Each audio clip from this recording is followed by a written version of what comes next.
with in the WWE early on as one of your friends, or were you pretty much by yourself?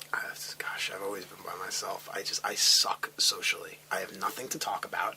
Most people, I think it was Eleanor Roosevelt said something about that small minds discuss people, great minds discuss ideas, or some shit like that.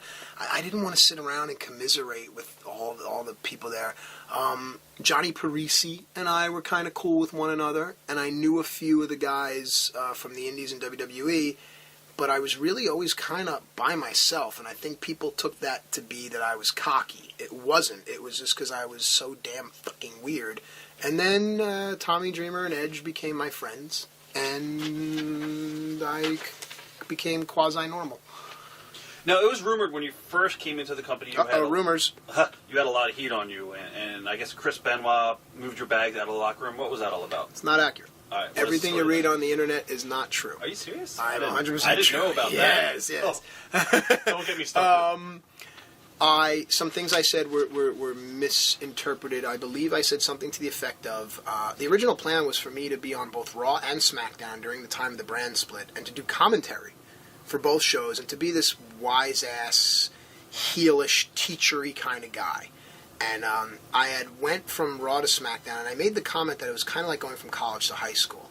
I didn't mean it based on the maturity. I meant it based on how relaxed it was, you know. In college, you know, I got to study, and I got to go to study hall, and I can't hang out. In high school, it's like, hey, man, let's smoke a joint, throw a thing around, and we'll go to Mrs. Jones' class and ditch 8th period. That's what I meant. But this was during a time and a climate where a lot of the veterans were adamant in letting the younger guys understand what the business was about, you know, and it was misunderstood and mistaken, and again, they were looking for someone. That next day I got to TV, and it was like doors were closing, no one would talk to me, people would turn away. I'm like, what the fuck's going on? And it was some of the guys said, hey, heard you said that this is like high school. I was like, no, I didn't mean that. Well, once that train gets going, perception is reality, and it was, here comes this cocky New York dick. He thinks he's good looking, he thinks because he's a teacher, he thinks because he's smart.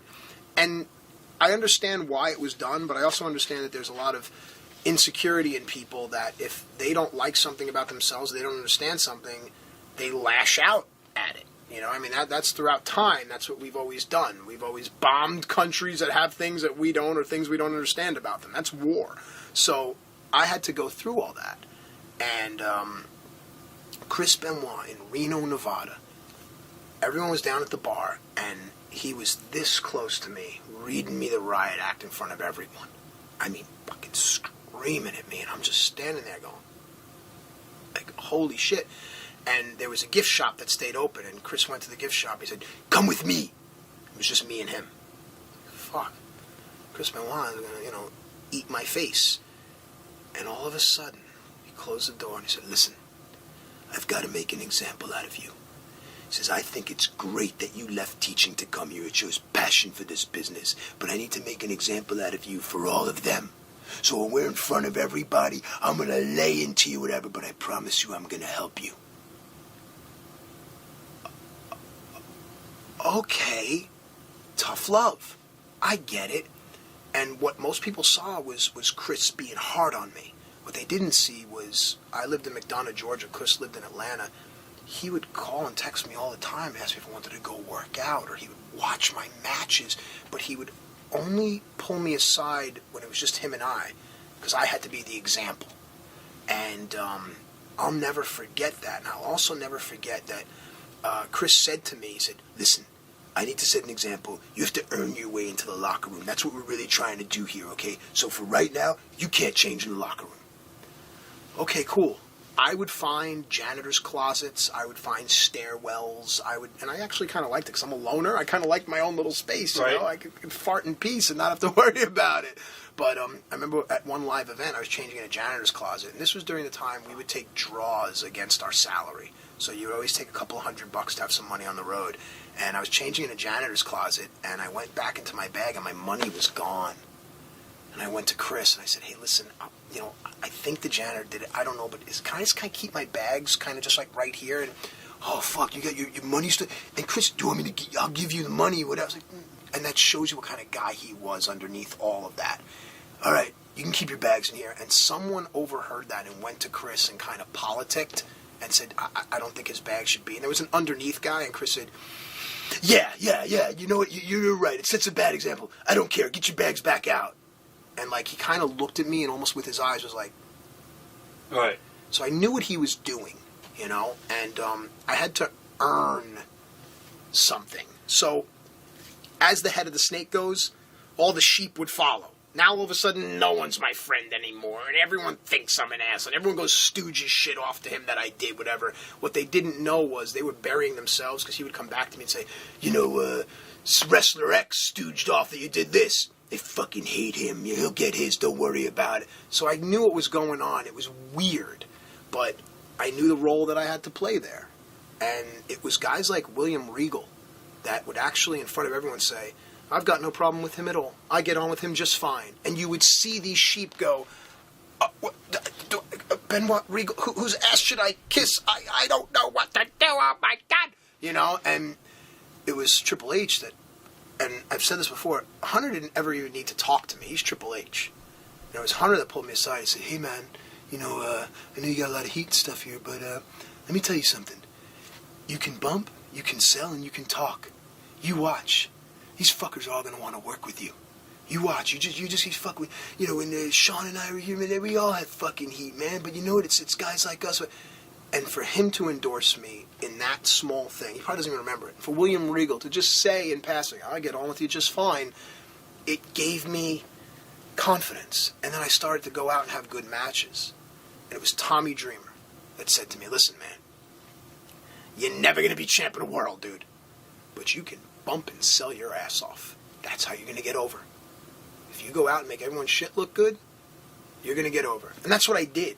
My niche became the bump guy, the mic heat guy. And all of a sudden, all the guys started to come around. And in Mexico, Chris Benoit put me over in front of people for taking a nice monkey flip from Rob Van Dam. And once he did that, all the people that were saying fuck you to me before were now my best friend. But I never forgot who those assholes were.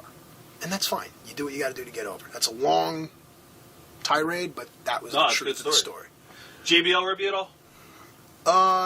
The only thing I remember about Bradshaw is we were in Europe, and I was dating a diva at the time. It was the only diva I ever dated. And we were up in the room sleeping, and my phone rang, and it was one of the Bashams. And it was almost like a, don't come downstairs. What? JBL's drinking, and he's looking for you. Don't come downstairs. All right. Thanks. Ring.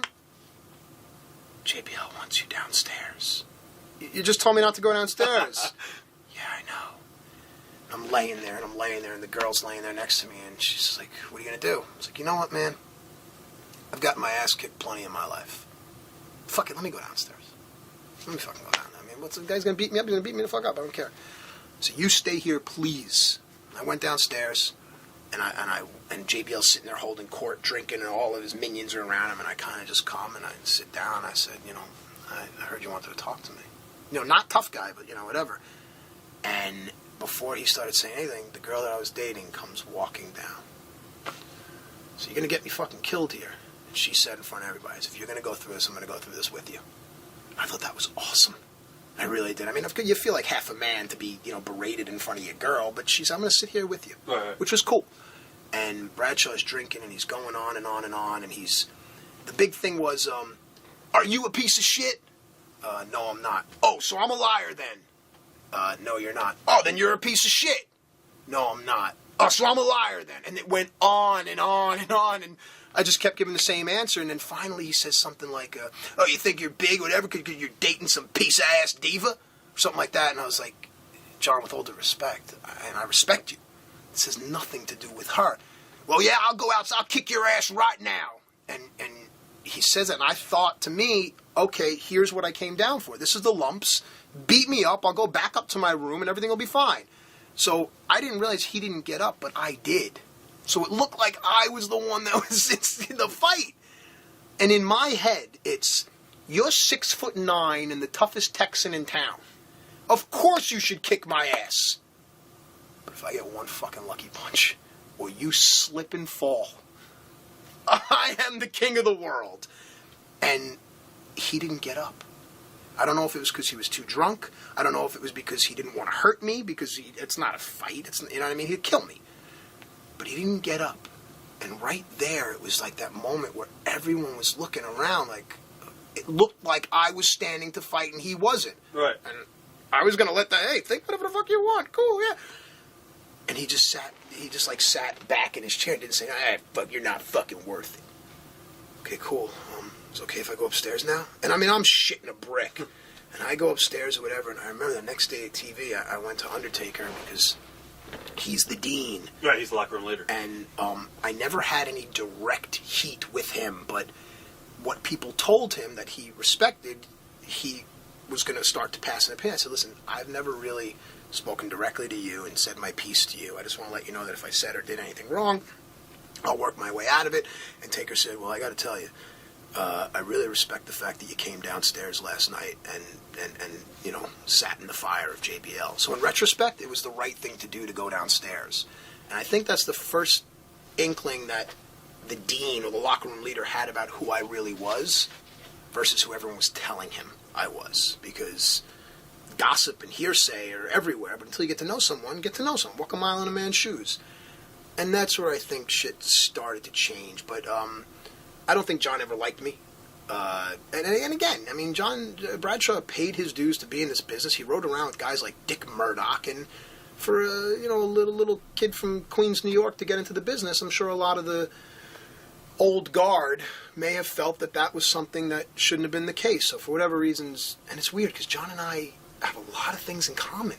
We're both political. We both make interesting references and things like that. So in a perfect world, JBL and I should have been buddies. Right.